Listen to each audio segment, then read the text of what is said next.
Hi, my name is Valentina and I make videos about food, travel, immigration, military life, and all the chaos in between. Welcome to my channel. In today's video, I'll walk you through how we PCS with our dog from Japan to Hawaii and everything you need to know in order to avoid quarantine. Trust me, it is a lot. However, I've broken it down step by step in order to make it easy for you.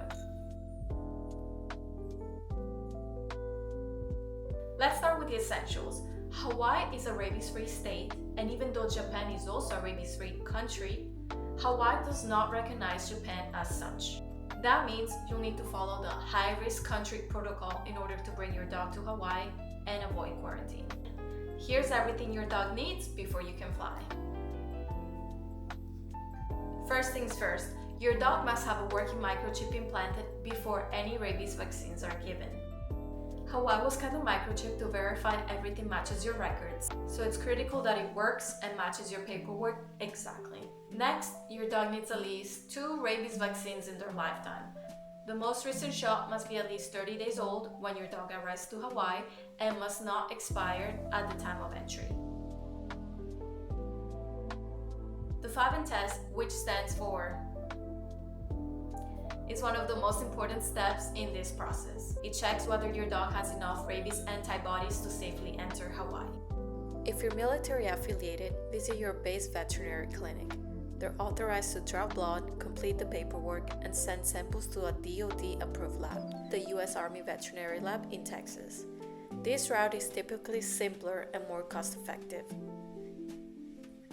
If you're a civilian pet owner, go to a Japanese veterinary clinic that's familiar with international pet export requirements. Confirm that they can send the FAVN samples to an approved lab, such as Kansas State University. In both cases, your vet will draw your pet's blood and send it to an approved lab, usually Kansas State University or the DoD lab in Texas. The FAVN test checks that your dog has sufficient rabies antibodies. We had our FAVN test done at the base vet clinic, and this is what our timeline looked like. Once your dog passes the test, you must wait at least 30 days before arriving in Hawaii. It is also good to note that the FAVN test results are valid for 3 years. At least 30 days before your flight, you'll need to mail your paperwork to the Hawaii Department of AgricultureAnimal Quarantine Station, also known as AQS. Here's exactly what to include.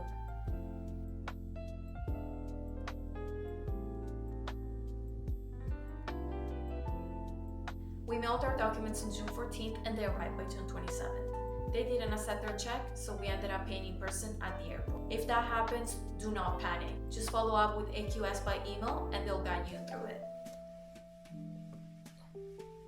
Within 10 days before your pet's arrival in Hawaii, your dog must get a health certificate from a licensed veterinarian, and receive a state-approved tick treatment. This is a required step for Hawaii's direct airport release program to skip quarantine. We had our final vet appointment on September 13, just days before flying out. This is the tick treatment that our vet applied to our dog, which is one of the approved options. Make sure your health certificate lists your pet's microchip number and includes details of the tick treatment, including product name, application date, and vet signature. We use 2 airlines to fly our dog from Japan to Hawaii, Aiea Airlines and Hawaiian Airlines. It is your responsibility to contact the airlines directly and reserve a spot for your dog. With Aiea Airlines, customer service was smooth. The representatives spoke English and provided us with the confirmation number immediately, which gave us peace of mind. If possible, try to get a confirmation number when you reserve your dog's spot. On the other hand, with Hawaiian Airlines, it took us many calls before we were able to get confirmation that our dog's reservation was secured. Initially, several agents told us that it was not possible. If you encounter this, don't hesitate to ask to speak with a supervisor or manager until you get the confirmation you need. We flew with Aiea Airlines from Fukuoka to Haneda and with Hawaiian Airlines from Haneda to Honolulu. These are the documents we had to present to both airlines. A last-minute typhoon forced us to leave Japan a day earlier than planned.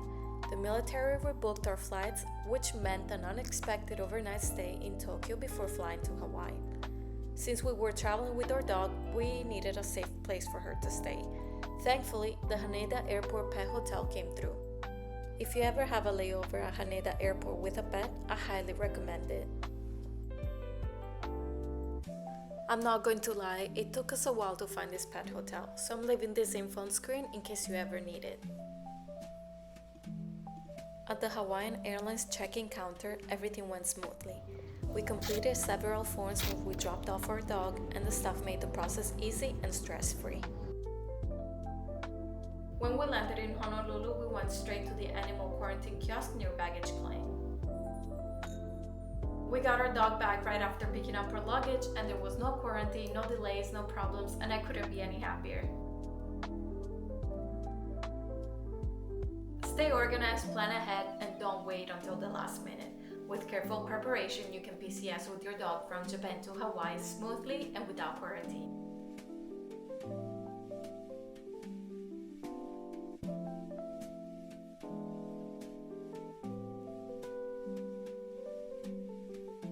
Thanks so much for watching. I hope this video helps anyone PCS into Hawaii with their dog. If you found this video helpful, give it a thumbs up, leave a comment, and subscribe for more content about travel, food, immigration, and military life.